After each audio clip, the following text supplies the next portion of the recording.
o sol poente de Lisboa tingia o céu de um laranja profundo, como o vinho do Douro que Ana tanto adorava, quando ela ouviu o sussurro que mudaria tudo. Eu te amo, mas não posso. Não aqui, não agora. As palavras escaparam dos lábios de Sofia, tremendo como as notas de um fado solitário na noite de Alfama. Ana, congelada na porta entreaberta do quarto que dividiam, sentiu o coração apertar como se uma mão invisível o esmagasse. Não era para ela. Era para o telefone, para aquela voz distante que Sofia apertava contra o ouvido, os olhos fechados em uma súplica muda. Mas e se fosse? E se aqueles olhos, que tantas vezes se cruzavam em silêncios cúmplices durante os jantares improvisados de bacalhau à Brás, escondessem algo mais? Ana recuou, o piso de azulejos frios traindo seu passo com um rangido sutil, e o mundo vibrante de Lisboa, com suas tramas tilintando e o cheiro de pastéis de nata no ar, pareceu ruir em um instante. Como uma jornalista que farejava segredos nas sombras do poder, ela agora caçava o seu próprio, o segredo do coração de Sofia, sua colega de quarto, sua confidente, sua. O que, afinal? Era o outono de 2024 em Lisboa, uma cidade que pulsava com a memória dos navegadores e das saudades que ecoam nos versos de Camões.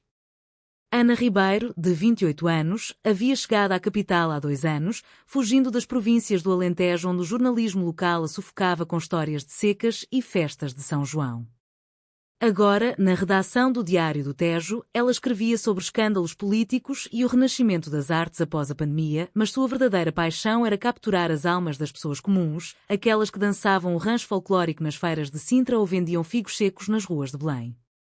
Alta e esguia, com cabelos castanhos curtos que emolduravam um rosto marcado por sardas e olhos verdes penetrantes, Ana carregava uma câmara antiga no ombro e um caderno de anotações sempre à mão.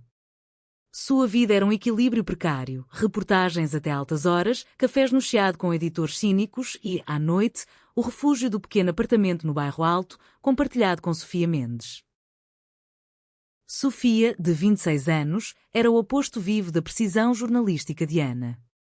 Nascida nas encostas do Douro, onde as vinhas se entrelaçavam como amantes proibidos, ela pintava quadros que capturavam a essência da Portugal rural, os azuis profundos do rio, os vermelhos terrosos das colheitas, as sombras alongadas das oliveiras centenárias.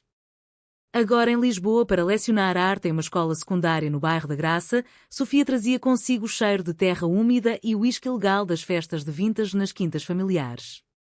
Baixa e curvilínea, com cachos ruivos que cascateavam como outonos flamejantes e olhos castanhos quentes como o sol de Évora, ela enchia o apartamento com risadas altas e músicas de Marisa tocando no gramofone antigo que herdara da avó. Elas se conheceram por um anúncio no OLX, quarto para dividir em Lisboa, prefere-se alma criativa.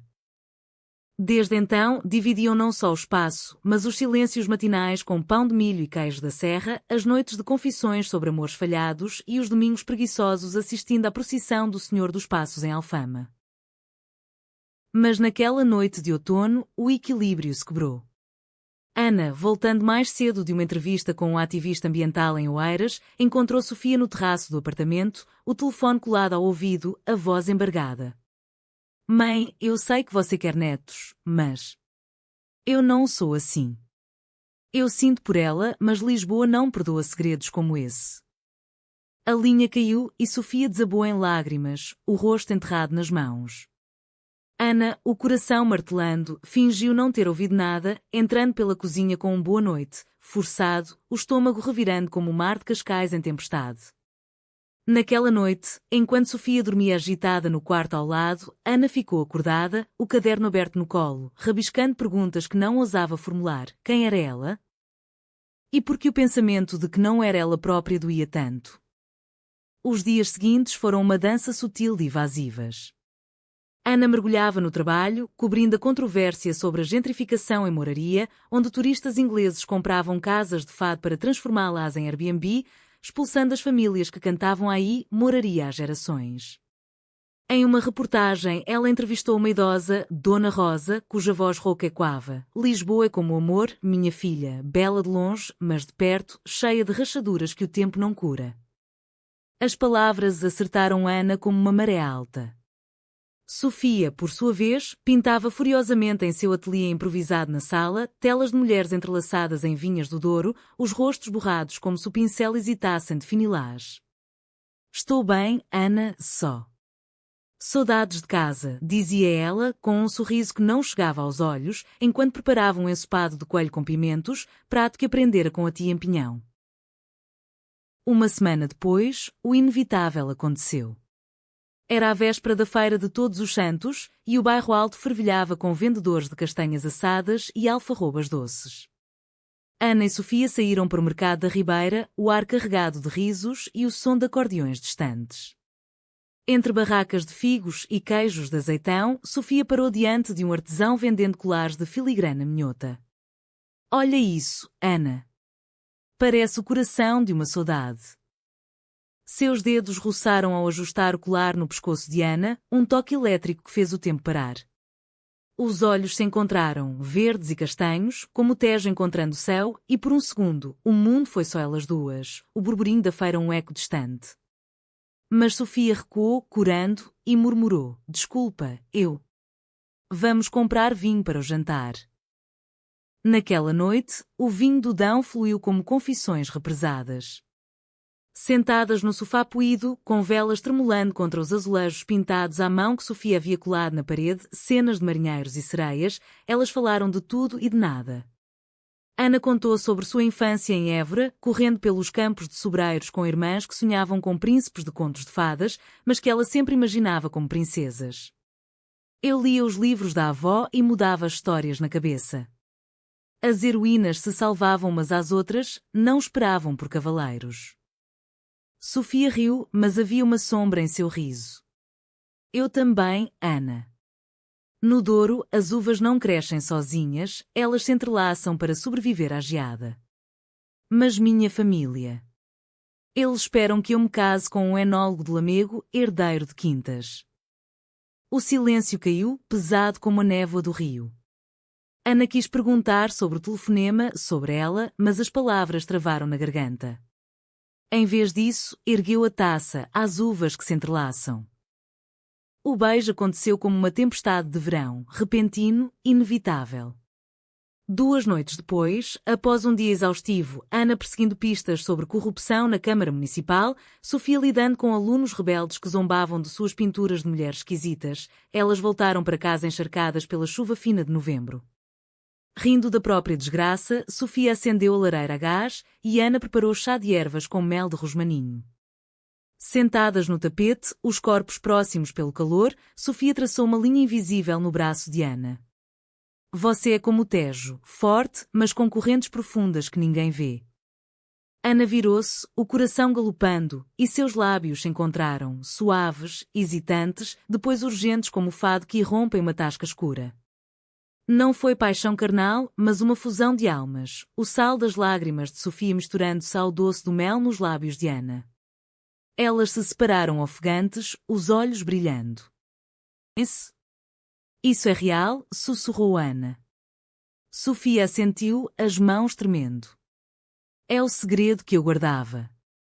Eu te amo, Ana. Desde o dia que você entrou com aquela mala cheia de recortes de jornal e um sorriso que iluminou o quarto. Mas o amor em Lisboa, como a cidade mesma, é construído sobre camadas de história e hipocrisia. Os dias que se seguiram foram um idílio roubado, passeios ao amanhecer pela praia de Carcavelos, onde as ondas lambiam a areia com promessas sussurradas, piqueniques no Parque Eduardo VII com queijos de serpa e memórias compartilhadas, noites dançando tango improvisado na cozinha ao som de Amália Rodrigues. Sofia pintou um retrato de Ana, nua da cintura para cima mas coberta por vinhas simbólicas, os seios sugeridos apenas pelas curvas das folhas, uma ode à vulnerabilidade sem exposição. Ana escreveu um artigo anónimo para o jornal sobre amores invisíveis nas ruas de Lisboa, inspirado nelas, mas sem nomes. Há corações que batem em uníssono nas sombras dos arcos de pedra, terminava o texto, e Sofia o leu em voz alta, os olhos úmidos. Contudo, o conflito espreitava como a sombra do castelo de São Jorge. A família de Sofia, conservadora como as quintas do Douro que resistem à modernidade, começou a pressionar. Uma carta chegou de Pinhão, volte para casa, filha. Há um rapaz de família fina esperando. Lisboa corrompe as almas puras. Sofia escondeu-a, mas Ana encontrou o papel amassado no fundo da gaveta de meias. Por que não me contou? Perguntou Ana, a voz partida como um azulejo rachado. Sofia chorou, porque eu sei como é. Minha irmã mais velha fugiu por amar uma mulher de Porto, a família a deserdou e agora ela vive de bicos em Coimbra.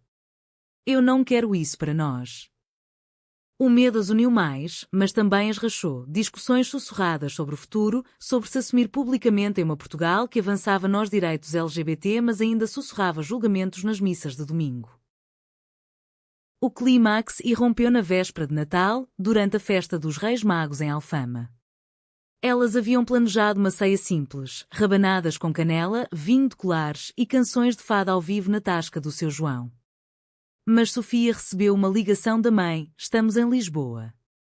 Venha nos encontrar no hotel. Traga sua amiga, mas nada mais. O pânico a consumiu. Naquela noite, na tasca lotada de lanternas e cheiro de sardinhas grelhadas, Sofia bebeu demais, os olhos vidrados. Quando uma fadista cantou Estranha Forma de Vida, sobre amores impossíveis, Sofia se levantou, trêmula. Eu não aguento mais, Ana. Eu te amo, mas isso vai nos destruir. Ana a puxou para o beco estreito, as paredes e quando com o lamento da música. Então lute por nós.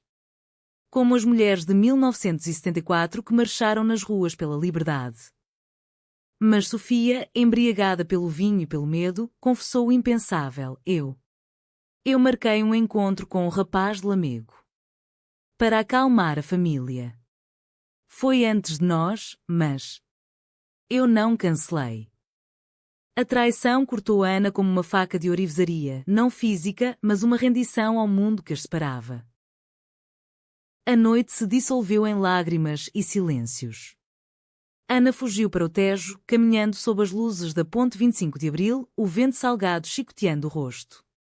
Porquê? Gritou para o rio, que respondia com o chapinhar indiferente das águas. Sofia, sozinha na tasca, quebrou um copo contra a parede, o vidro estilhaçando como seu coração. Na manhã de Natal, o apartamento estava vazio de alegria. Ana trancada no quarto, escrevendo uma demissão impulsiva, Sofia de joelhos no terraço, rezando à Virgem de Fátima por forças que não vinham. A família chegou ao meio-dia, o pai de Sofia, um homem de mãos calejadas pelo vinho, olhos duros como cortiça, batendo à porta. Onde está minha filha? Ela prometeu vir. Sofia abriu, o rosto inchado, e os abraçou mecanicamente, mentindo sobre problemas no trabalho. Ana ouviu tudo da cozinha, o coração sangrando. Mas Lisboa, terra de renascimentos, não permite fins abruptos. Naquele Natal, enquanto a cidade se enchia de manjericos e filhós doces, uma vizinha idosa, Dona Inês, que cantara fado na juventude e amara uma bailarina em segredo durante o salazarismo, bateu à porta com um prato de broas. Eu ouvi as vozes ontem. O amor, minhas queridas, é como o fado, dói, mas cura-se cantada em voz alta. Suas palavras, tecidas com histórias de prisões e fugas, acenderam uma faísca. Sofia confrontou a família à mesa: eu amo Ana. Não um rapaz de Lamego, mas ela. E se isso não for suficiente, então vão sem mim. O pai empalideceu, a mãe chorou, mas pela primeira vez, o silêncio foi quebrado por uma pergunta: é sério? Sofia assentiu, e Ana, emergindo da cozinha, pegou sua mão. É o nosso segredo, mas não mais escondido. A reconciliação não foi fácil. Houve cartas de deserdamento do Douro, olhares tortos na escola de Sofia, e Ana perdeu uma promoção por um artigo pessoal demais sobre amores que era em Portugal. Mas elas reconstruíram tijolo por tijolo, viagens a Sintra para piqueniques sob a neblina romântica, aulas de fado onde Sofia cantava para Ana, reportagens conjuntas onde Ana fotografava as pinturas de Sofia em exposições underground no Lisboa Factory. A família de Sofia visitou em primavera, trazendo vinho e um pedido tímido de perdão, inspirado por Dona Inês. O Douro ensina que as vinhas fortes crescem juntas, disse o pai, os olhos úmidos. No verão de 2025, sob o sol de Sagres onde o Atlântico beija a terra, Ana e Sofia trocaram anéis de filigrana em uma cerimônia simples na praia, com o mar como testemunha e amigos de Lisboa como coro.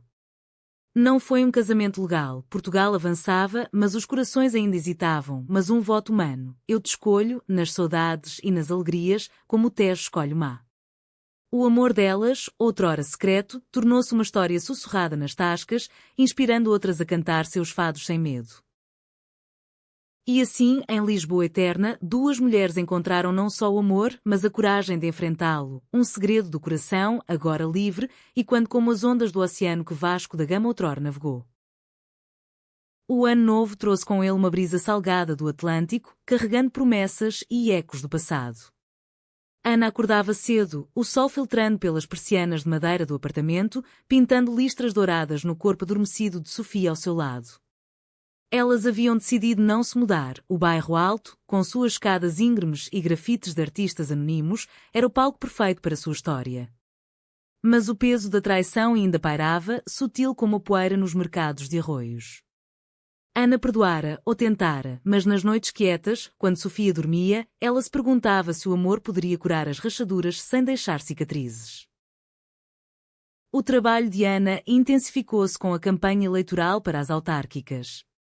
O Diário do Tejo enviava para comícios em todo o país, de Setúbal, onde pescadores reclamavam da poluição nos estuários, a Braga, terra de catedrais góticas e conservadorismo enraizado.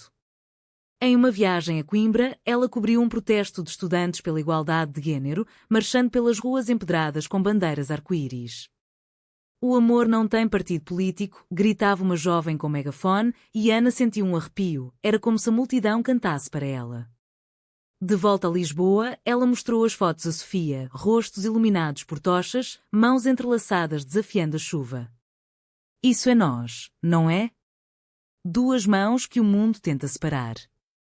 Sofia sorriu, mas seus olhos traíam a dúvida. Sim, mas e se o mundo vencer? Sofia, enquanto isso, enfrentava suas próprias batalhas na Escola da Graça. Seus alunos, uma mistura de filhos de imigrantes cabo-verdianos e turistas espanhóis, adoravam suas aulas de arte, desenhando murais inspirados nos azulejos de Mafra ou nas tapeçarias de rendas de Vila do Conde. Mas a diretora, uma mulher de meia-idade com um crucifixo no pescoço e opiniões formadas na ditadura, convocou-a para uma conversa. Suas pinturas. Elas promovem estilos de vida que não se alinham com os valores tradicionais portugueses. Pais reclamaram.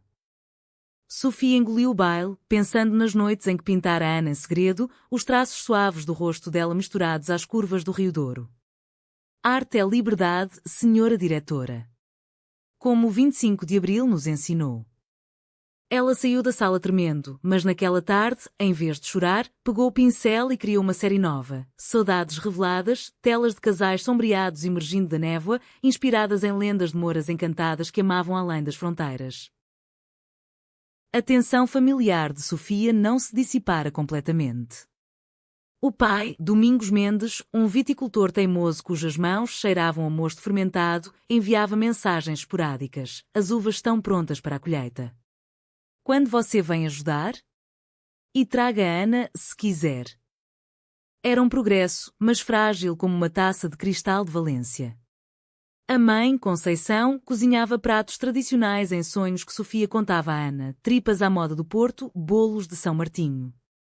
Ela quer me ver feliz, mas no molde dela, confidenciava Sofia, aninhada no peito de Ana durante as noites de insonia.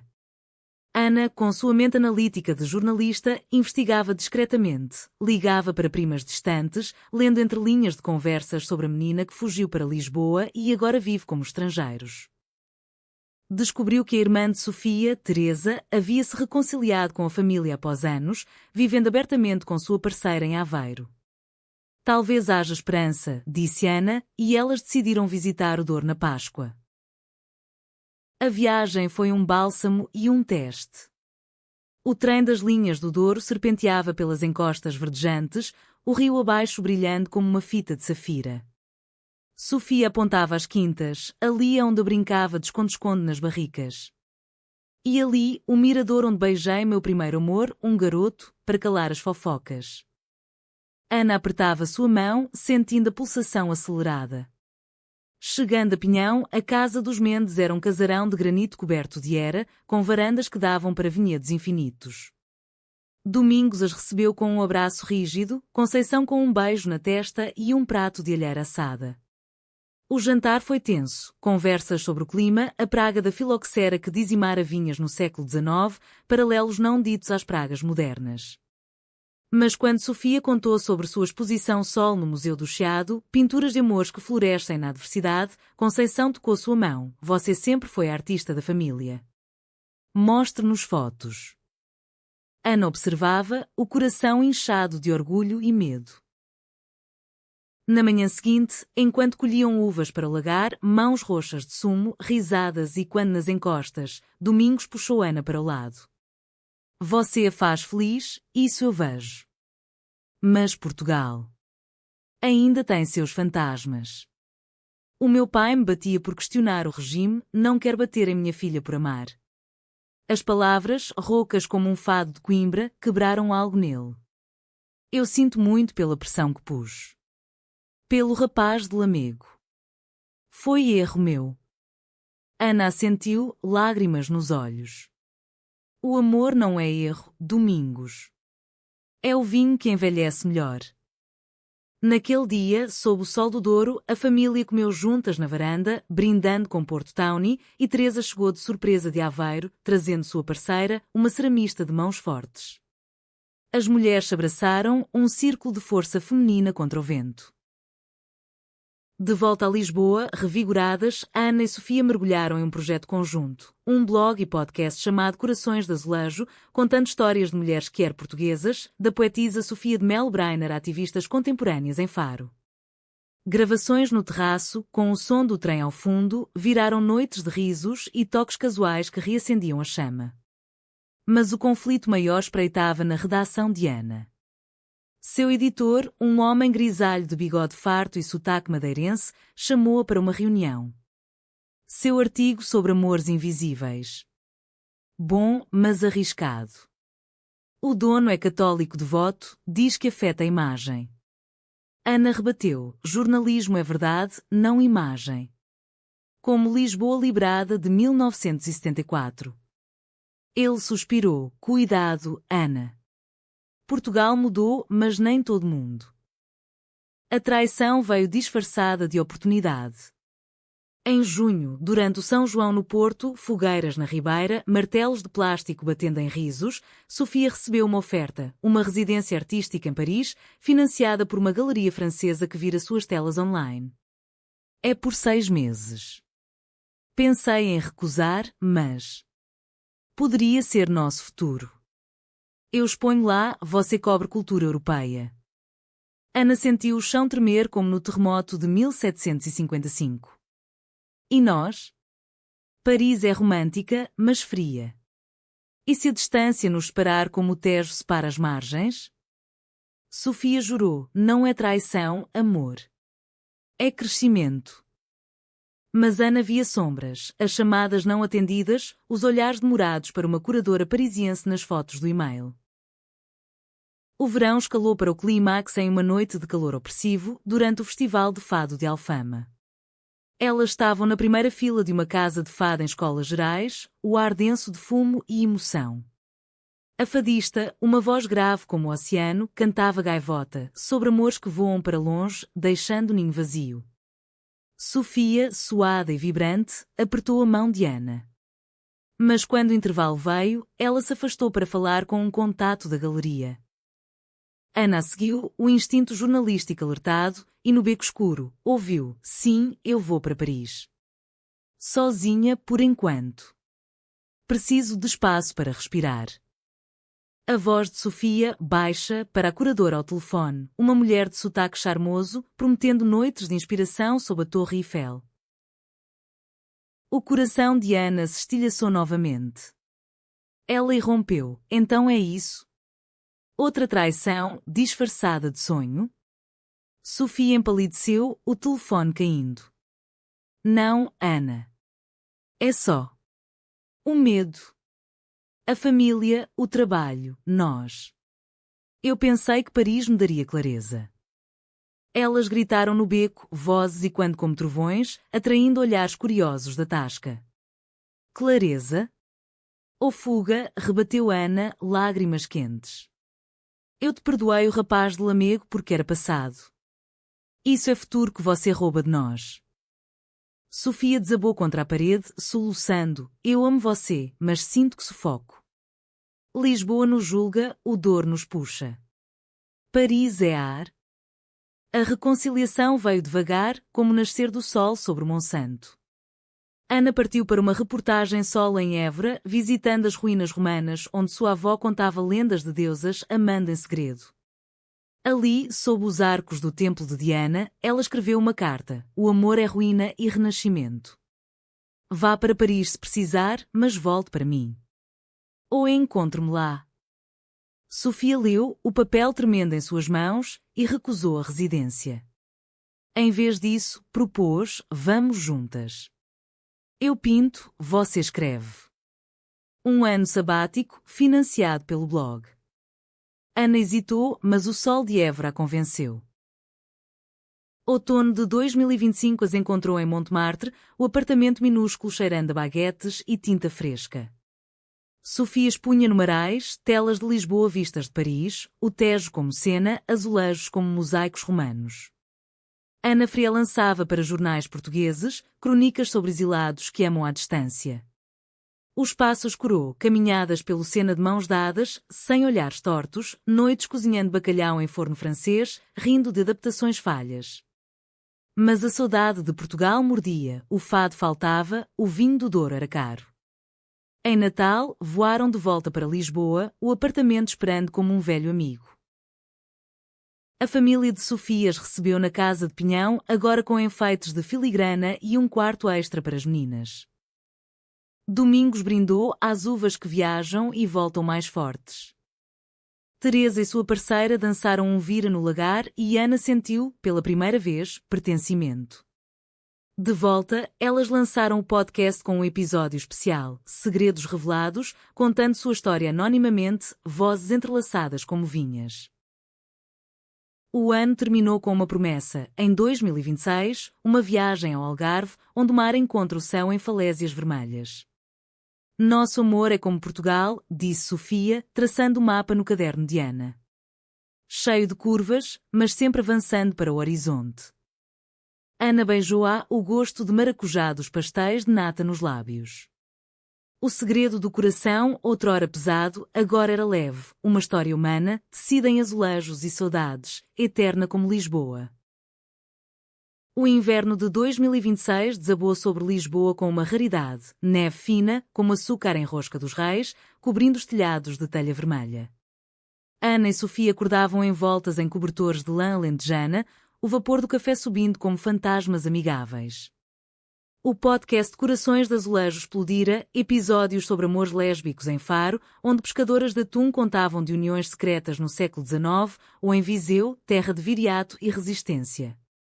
Ouvintes enviavam mensagens: vocês me deram coragem para contar à minha mãe em Leiria. Mas o sucesso trazia sombras, trolls anónimos no Twitter acusavam-nas de propaganda estrangeira e quando os velhos fantasmas do Estado Novo. Ana, agora colunista sénior no Diário do Tejo, recebia convites para palestras em universidades, na Nova de Lisboa, debatia com sociólogos sobre a Revolução Rosa pós-2010, quando o casamento igualitário se tornou lei. Mas leis não mudam corações, argumentava ela, citando estatísticas de suicídios entre jovens que eram no interior. Sofia assistia da plateia, orgulhosa, mas preocupada com o brilho febril nos olhos de Ana. Você está se queimando, amor. Lembra do que Dona Inês disse, o fado cantador, mas não vive nela. Ana ria, mas à noite, no apartamento, ela se perdia em arquivos, recortes de jornais sobre a noite do 25 de Abril, onde mulheres como elas marcharam ombro a ombro. Sofia, promovida a coordenadora de artes na escola, organizava um mural comunitário na Graça, Mulheres de Portugal, retratos de rainhas como D. Catarina de Bragança, que navegou para a Inglaterra com um coração de leoa, e ativistas modernas como as de Nia Sumidas. Alunos de todas as origens pintavam. Um menino de 14 anos, filho de imigrantes brasileiros, desenhou 2 sereias entrelaçadas nas falésias da Nazaré. Mas a controvérsia veio. Pais conservadores protestaram na porta da escola, cartazes com "Protejam nossas crianças da agenda gay". A diretora, outrora hesitante, defendeu Sofia publicamente. A arte é ponte, não parede. O incidente viralizou e o podcast ganhou um episódio urgente, pintando resistência, com vozes de mães aliadas e eco de Grândola, Vila Morena. O conflito pessoal ressurgiu com uma carta de Paris. A curadora da galeria, Isabel, escrevia: Sofia, sua recusa me magoou, mas entendo. Volte para uma exposição conjunta. Sem expectativas. Sofia mostrou a Ana o papel tremendo. É só trabalho. Prometo. Mas Ana sentiu o ciúme como vinagre no vinho. Trabalho? Ou o que poderia ter sido? Elas discutiram pela primeira vez em meses, vozes altas e quando pelos azulejos. Você ainda duvida de mim? Gritou Sofia. Eu escolhi você sobre Paris, sobre tudo. Ana recuou, lágrimas caindo. E se eu for a dúvida? Minha família em Évora nunca soube, eu conto nos artigos, mas não para eles. O silêncio que se seguiu foi um abismo. Para curar, elas fugiram para o Alentejo, terra de Ana, vastidões montados onde sobreiros centenários sussurram segredos ao vento. A viagem de carro pela A2 foi catártica, paradas em montes para provar queijo de Nisa e azeitonas de Elvas, rádios tocando fado vadio. Chegando à casa da infância de Ana, uma quinta modesta com poço e galinhas ciscando, as irmãs a receberam com abraços e olhos curiosos para Sofia. Então você é a artista que roubou o coração da nossa repórter, brincou Maria, a mais velha, servindo ensopado de borrego. À noite, ao redor da fogueira, Ana contou: Eu amo Sofia. Como vocês amam seus maridos, mas nosso amor é diferente. O silêncio foi tenso, mas a mãe, com mãos enrugadas de colher azeitonas, disse: Amor é amor, filha. Deus fez o Alentejo vasto para caber todos os tipos. Lágrimas fluíram e Sofia pintou um esboço rápido, a família sob o céu estrelado, mãos unidas. Revigoradas, elas retornaram a Lisboa com um plano: confrontar os fantasmas juntos. Ana escreveu uma peça para o jornal, Famílias Quer, da sombra à mesa, entrevistas com parentes relutantes que mudaram de ideia. Sofia convidou Isabel para a exposição em Lisboa, mas como mentora, não mais. A curadora veio, uma mulher elegante de 40 anos com sotaque provençal, e ao ver as telas, agora incluindo retratos de Ana em poses de deusa guerreira, disse: Vocês duas são a verdadeira obra de arte. Paris inveja. O jantar pós-exposição no Time Out Market foi leve, petiscos de percebes e vinhos verdes, risadas abafando dúvidas. Mas o verdadeiro clímax veio em março, durante o Congresso Nacional do PSD em Lisboa, um evento de ternos e discursos sobre valores tradicionais. Ana cobria como jornalista, infiltrada entre delegados. Sofia acompanhava como assistente, mas o plano era gravar um episódio secreto do podcast. No meio de um debate acalorado sobre defesa da família nuclear, um deputado nortenho trovejou: Casamentos gays destroem nossa herança cristã. A plateia aplaudiu e Ana sentiu o sangue ferver. Impulsivamente, ela se levantou. E as heranças de amor que salvam vidas? Como as de 1974, quando mulheres lutaram por liberdade? O microfone captou, o salão silenciou e câmaras viraram. Sofia, do fundo, correu para o palco, pegando a mão de Ana. Somos prova viva. Amor lésbico é tão português quanto o fado. O escândalo explodiu, manchetes no público, tweets virais, ameaças anonimas. O editor de Ana a suspendeu temporariamente. Você cruzou a linha, Ribeiro. Jornalismo, não ativismo. Sofia enfrentou demissões de alunos, mas ganhou apoio de celebridades como a fadista Cuca Roseta. Escondidas no apartamento, com persianas fechadas, elas choraram e riram, abraçadas. Nós fizemos história, sussurrou Ana.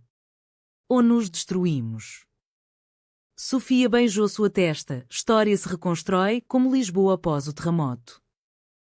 A crise passou como uma borrasca. O Diário do Tejo recontratou Ana com uma coluna dedicada a direitos humanos e a escola de Sofia ganhou um prémio pela moral. Isabel comprou várias telas, doando para um museu que era em Berlim. A família Mendes veio a Lisboa para a Páscoa, trazendo ovos de chocolate de Óbidos e um colar de aljofra para Ana. Bem-vinda à família. Na missa da Sé, Conceição segurou as mãos das duas, sussurrando: Deus ama todos os seus filhos. Verão as encontrou em Sagres, como prometido, falésias dramáticas onde o cabo de São Vicente marca o fim do mundo conhecido. Acampadas na praia, com fogueira crepitando e estrelas como confetes, elas renovaram votos. Contra tempestades e saudades, eu te escolho. Sofia pintou o mar ao amanhecer, Ana escreveu o capítulo final de sua vida, uma história de amor não mais secreta, mas celebrada. Em dezembro de 2026, de volta ao Bairro Alto, o ciclo se fechava. O podcast completava um ano, com um episódio ao vivo na Casa da Música do Porto, lotado, aplausos e quando. Ana olhou para Sofia no palco, luzes dançando em seus cachos, e soube, o segredo do coração era agora uma sinfonia, tocando para o mundo. A neve derretia em Lisboa, dando lugar à primavera de 2027, quando os jacarandás tingiam as ruas de roxo como mantos de rainhas esquecidas. Ana e Sofia, agora uma dupla inseparável nos círculos culturais, recebiam convites para festivais, o Quer Lisboa, onde o curta de Sofia sobre vinhas amantes ganhou menção honrosa, ou o Web Summit, onde Ana moderava painéis sobre mídia inclusiva. Mas o sucesso era uma faca de dois gumes. Agendas lotadas significavam jantares frios no micro-ondas, toques apressados em vez de carícias lentas. Estamos vivendo para o mundo, não para nós, reclamou Ana uma noite, após uma palestra exaustiva no Lisboa Factory sobre narrativas lésbicas na literatura portuguesa, citando Florbela Espanca e suas paixões não ditas. Sofia assentiu, exausta de lecionar turmas extras para financiar o estúdio. Vamos tirar férias de verdade. Não Paris ou Douro, algo selvagem, como as selvagens. Mas a vida conspirava. Ana descobriu uma gravidez falsa, um susto com pílulas esquecidas, que as levou a conversas profundas sobre família. Quer filhos um dia, confessou Sofia, mas adotados, criados em nosso ritmo, com histórias de avós que amam além. Ana, filha do Alentejo pragmático, hesitou, e se o mundo os machucar como nos machucou? Elas consultaram terapeutas que eram em Campo de Ourique, sessões onde lágrimas fluíam como vinho derramado, curando feridas velhas. O conflito irrompeu com o retorno de fantasmas passados. Durante o Festival de Sintra, Palácios Românticos e quando com concertos de guitarra clássica, Ana reencontrou um ex-namorado de Évora, João, agora editor em um jornal rival. Ele a abordou no jardim da Quinta da Regaleira, sob o poço iniciático. Você mudou, Ana. Feliz, mas... Radical cuidado, o estabelecimento não perdoa. As palavras plantaram dúvida e naquela noite, no hotel assombrado por ecos de realeza, Ana confessou a Sofia. Ele disse que eu arrisco tudo por nós. Sofia, ferida, rebateu. E você acredita? Depois de tudo? A discussão escalou para acusações. Ana via em Sofia a curadora Isabel como uma ameaça latente, Sofia via em João o puxão para o normal. Elas se separaram por uma semana, Ana para Évora, Sofia para o Douro. Em Évora, Ana caminhou pelos templos romanos, tocando pedras que viram impérios caírem. O amor resiste, murmurou, ligando para a mãe. Eu a amo, mãe. Como você ama pai?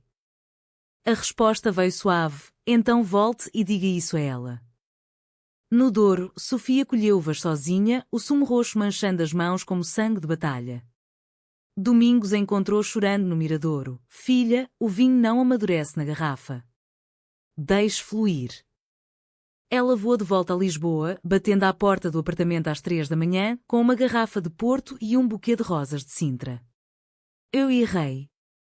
Você é meu império. A reconciliação foi fogo lento, terapia conjunta, onde aprenderam a nomear medos, heteronormatividade como o salazarismo invisível. Elas criaram rituais, domingos sem tecnologia, cozinhando caldeirada de peixe e dançando morna cabo-verdiana no salão. O podcast evoluiu para um livro, Azulejos do Coração, coletânea de histórias enviadas por ouvintes, ilustradas por Sofia. Editora em Porto aceitou, com prefácio de uma ministra da cultura lésbica.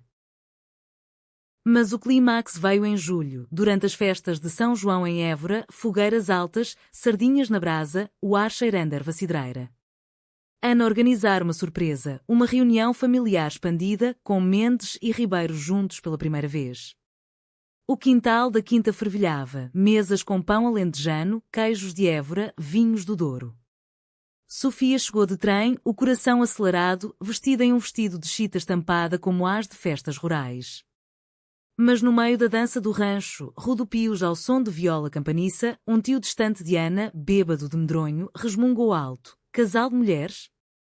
Isso é moda de Lisboa, não do Alentejo puro. O silêncio caiu como uma enxada no chão seco. Ana congelou, mas Sofia avançou, voz firme como fado, puro. O Alentejo é terra de resistentes, escravos que se rebelaram, mulheres que araram campos sozinhas. Nosso amor é isso, resistência. O tio gaguejou, mas a mãe de Ana interveio. Sente-se, Manuel. Aqui todos comem à mesma mesa. A fogueira crepitou e devagar conversas recomeçaram, perguntas curiosas de primos jovens, anedotas de domingos sobre amores que salvam quintas. Naquela noite, sob estrelas alentejanas, Ana e Sofia se beijaram abertamente, aplausos tímidos e quando. O outono trouxe frutos, o livro lançado em uma livraria no Chiado, lotada de leitores com olhos úmidos. Isabel veio de Paris, agora amiga, trazendo vinhos bordeleses para o lançamento. O tio de Évora enviou uma carta, perdão. Aprendi com o silêncio. Ana e Sofia adotaram um cachorro, uma podenga alentejana chamada Saudade, símbolo de lealdade simples. Inverno de 2027 as encontrou planejando o futuro, uma casa em Cascais, perto do mar, com ateliê e escritório. Vamos ter filhos, decidiu Sofia, e contaremos histórias de avós que amaram bravamente. Ana sorriu, e de mães que enfrentaram segredos. O podcast encerrou o ano com um especial natalino, de segredos a sinfonias, suas vozes entrelaçadas, fundo de fado suave. Em dezembro, no terraço do bairro Alto, com luzes de Natal piscando e o Tejo Negro abaixo, elas brindaram, ao coração que não mais se esconde. Lisboa, testemunha eterna, sussurrava aprovação no vento. A primavera de 2028 floresceu com mudanças radicais. Ana e Sofia mudaram-se para uma casa modesta em Oeiras, perto da linha de trem que leva ao centro, um equilíbrio entre o sossego do estuário do Tejo e o pulsar de Lisboa. A casa, uma vivenda dos anos 50 com jardim de laranjeiras e paredes de azulejos desbotados, era um sonho concretizado. Estúdio de Sofia no sótão, com vista para o mar, escritório de Ana no resto do chão, cheio de pilhas de jornais e um quadro de cortiça com recortes de suas vitórias. O cachorro Saudade corria pelo quintal, perseguindo borboletas, enquanto elas plantavam tomateiros e alecrim, e quando as raízes rurais. O livro Azulejos do Coração tornou-se best-seller modesto, traduzido para espanhol e francês, levando a palestras em Madrid e Barcelona. Em uma delas, no Ateneu Barcelonês, Ana falou de fronteiras do amor na Península Ibérica, citando as Mouras de Guimarães que amavam cristãs em segredo. Sofia expôs painéis derivados e, após, em um bar de tapas, uma jornalista catalã confidenciou: "Vocês inspiram. Minha parceira e eu nos assumimos por causa do seu podcast." Mas o sucesso global destacava o contraste com Portugal. Enquanto Barcelona desfilava no Pride com carros alegóricos, Lisboa ainda lidava com vandalismo em centros LGBT de bairros periféricos como Amadora. O conflito surgiu com a gravidez planejada. Elas optaram por inseminação em uma clínica de Lisboa, usando o doador anónimo, um processo burocrático e emocional, com hormônios que deixavam Sofia irritável, náuseas que Ana aliviava com chás de camomila. É como plantar uma semente no Douro, brincava Sofia, mas nas noites de dúvida, chorava. E se eu não for boa mãe? Minha própria família me ensinou a esconder. Ana, que nunca imaginara maternidade, sentia o peso. Seremos melhores porque sabemos a dor. A primeira ecografia, em uma clínica em Belém, mostrou um feijãozinho pulsando e elas choraram, mãos unidas sobre o gel frio. Mas a traição veio de onde menos esperavam, a família. Durante uma visita ao Douro para a Vindima, Conceição, animada com a notícia, espalhou para parentes distantes sem consultar. Tias de Lamego ligaram: "Um bebê? Mas como, sem homem? Isso é pecado." Domingos defendeu: é bênção, não pecado. Mas o burburinho chegou aos ouvidos de um primo radicalizado que postou no Facebook: a família Mendes agora promove aberrações.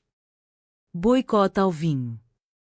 As vendas da quinta caíram e Sofia, hormônios à flor da pele, confrontou a mãe por videochamada: você nos expôs sem permissão.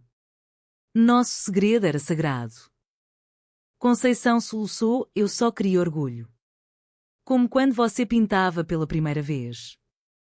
O clímax explodiu em outubro, durante a feira de São Martinho em Pinhão, castanhas quentes, jerupiga doce, o ar cheirando magia. A família reuniu-se na quinta, mas o primo chegou com aliados de uma associação católica tradicionalista, protestando na entrada com cartazes: protejam a herança cristã. Sofia, barriga de 4 meses arredondando o vestido, saiu para enfrentá-los. Herança? Nossa herança de amor, de D. Afonso Henriques, que uniu reinos, não dividiu corações. Ana filmava, jornalisticamente, mas quando o manifestante empurrou, gritando degeneradas, ela largou a câmara e protegeu Sofia. Toquem nela e enfrentam o Alentejo inteiro. A briga virou notícia nacional, confronto no Douro por direitos LGBT. O primo foi preso por agressão e Domingos, em entrevista ao Jornal de Notícias, declarou: minha filha e Ana são o futuro da nossa terra. Quem não aceita, não bebe nosso vinho. O boicote reverteu em apoio, enófilos que de todo o país compraram estoques e a quinta ganhou um selo vinho inclusivo. Sofia e Ana, exaustas, voltaram para Oeiras, onde a gravidez prosseguiu serena. Aulas de yoga pré-natal no Parque da Paz, com outras casais diversas. Ana lendo o Príncipezinho em voz alta para a barriga, Sofia pintando um berço com motivos de sereias portuguesas. O nascimento veio em março de 2029, uma menina chamada Lira, como a lira do fado, instrumento de melodias profundas. No hospital de Cascais, sob o sol da primavera que entrava pelas janelas, Lira chorou seu primeiro fado e as mães embalaram, lágrimas misturando-se ao leite. A família veio, Mendes com cestos de frutas do Douro, Ribeiros com mantas tecidas em Évora. Até o primo enviou flores anônimas, um pedido de paz. Com Lira veio uma nova fase, noites em claro com mamadeiras de leite artificial, dias de explorações, passeios de trem com a bebê no colo, visitando o oceanário onde peixes coloridos dançavam como em sonhos. O podcast pausou, mas o livro ganhou uma sequência: Corações Pequenos, histórias de famílias que com filhos. Sofia lecionava meio período, Ana escrevia de casa, equilibrando fraldas e prazos. Verão as encontrou na praia de Comporta, Lira engatinhando na areia, risadas e quando. Olha, ela tem seus olhos, disse Sofia, traçando o rostinho da filha. Ana sorriu, e seu fogo. O amor, agora multiplicado, era uma tapeçaria tecida com fios de sacrifício e triunfo. Em dezembro de 2029, no jardim da casa em Oeiras, com luzes de Natal penduradas nas laranjeiras, elas celebraram, Lira engatinhando para um presépio handmade, o Tejo ao fundo murmurando bênçãos. O segredo do coração, transformado em legado, pulsava em 3 batimentos, um hino à humanidade portuguesa, eterna e resiliente. Os anos fluíram como o Tejo para o mar, carregando Ana e Sofia para águas mais calmas, mas sempre com ondulações de emoção. Em 2030, Lira dava os primeiros passos no jardim de Oeiras, tropeçando em raízes de laranjeira como se dançasse um vira desajeitado.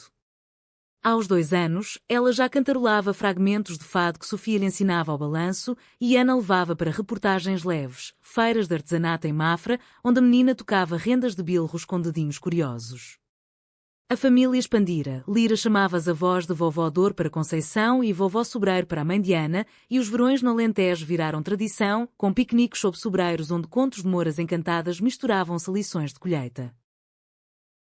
O trabalho de Ana evoluiu para um documentário televisivo, Vozes Escondidas, série para a RTP sobre mulheres lésbicas na história portuguesa, de freiras renascentistas em Convento de Jesus a ativistas do 25 de Abril. Filmagens as levaram a Tomar, onde o convento de Cristo sussurrava segredos templários, e a Évora, ruínas romanas como cenários de diálogos íntimos. Sofia contribuiu com ilustrações animadas, suas mãos agora marcadas por tintas e paçocas de Lira. O podcast renasceu como azulejos para Lira, episódios curtos para crianças sobre diversidade, com vozes de atores como Maria João Pires narrando. Mas o conflito, como o fado, nunca abandona completamente. Em 2031, durante uma eleição nacional tensa, com partidos populistas ganhando terreno no interior, prometendo valores tradicionais, Ana recebeu ameaças online após um episódio sobre o retrocesso que era. E-mails anónimos, volte para o armário, ou sua família sofre. Sofia, grávida novamente, desta vez um menino, Ivo, entrou em pânico. Não podemos arriscar as crianças. Ana investigou, traçando as ameaças a um grupo de extrema-direita em Santarém e publicou uma matéria explosiva no Diário do Tejo. O backlash foi feroz, protestos na redação, perda de anunciantes conservadores. Sofia, hormônios à flor da pele, implorou, par, Ana. Pelo Ivo. A discussão no quarto, com Lira dormindo ao lado, foi um vendaval. Parar a trair quem veio antes, gritou Ana. E prosseguir a trair nosso futuro, rebateu Sofia. O clímax veio na noite de Todos os Santos, em uma visita a Lisboa para o Cemitério dos Prazeres, túmulos de poetas e fadistas, velas tremulando como saudades. Enquanto depositavam flores no jazigo de Amália, um homem do grupo as abordou. Vocês destroem Portugal. Ana o confrontou com a câmara do celular, mas ele empurrou Sofia, que caiu, a mão na barriga.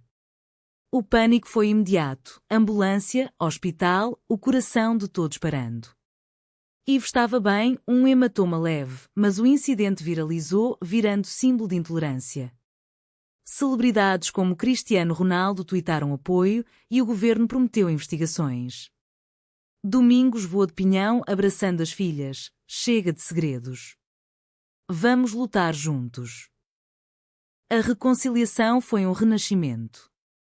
Ana pausou o documentário, focando em família. Sofia pintou uma série terapêutica, sombras iluminadas, quadros de figuras sombrias ganhando cor, expostos em uma galeria de Belém. Elas se juntaram a uma rede de ativistas, não como frontes, mas como vozes moderadas, palestras em escolas sobre empatia, workshops de arte inclusiva. Ivo nasceu em janeiro de 2032, um menininho de olhos verdes como Ana, chorando alto como o mar de Sagres. A família celebrou com um batizado laico no jardim, rios de vinho e cantos de roda. Com o tempo, as crianças cresceram em um Portugal mudando. Lira, aos 5, desenhava famílias arco-íris na escola. Ivo, aos 3, dançava fado com saias de chita. Ana publicou Memórias, O Segredo Revelado, best-seller que inspirou a adaptação para TV. Sofia ganhou uma cátedra em Belas Artes na Universidade de Lisboa, lecionando arte e identidade queer. O final veio suave, como um fado sereno. Em dezembro de 2040, com Lira e Ivo adolescentes, ela uma aspirante a jornalista, ele pintor promissor, a família reuniu-se no Douro para a vindima final de Domingos, que se aposentava. Sob as encostas douradas, com netos correndo entre barricas, Ana e Sofia sentaram-se no miradouro, mãos envelhecidas entrelaçadas. 50 anos juntas, murmurou Ana. Não, amor. Uma vida inteira. O sol se pôs, tingindo o rio de laranja, e elas brindaram, ao coração que enfrentou segredos e venceu. Lisboa, distante mas eterna, ecoava sua história, um testamento humano de amor, resiliência e a beleza de ser, simplesmente, português.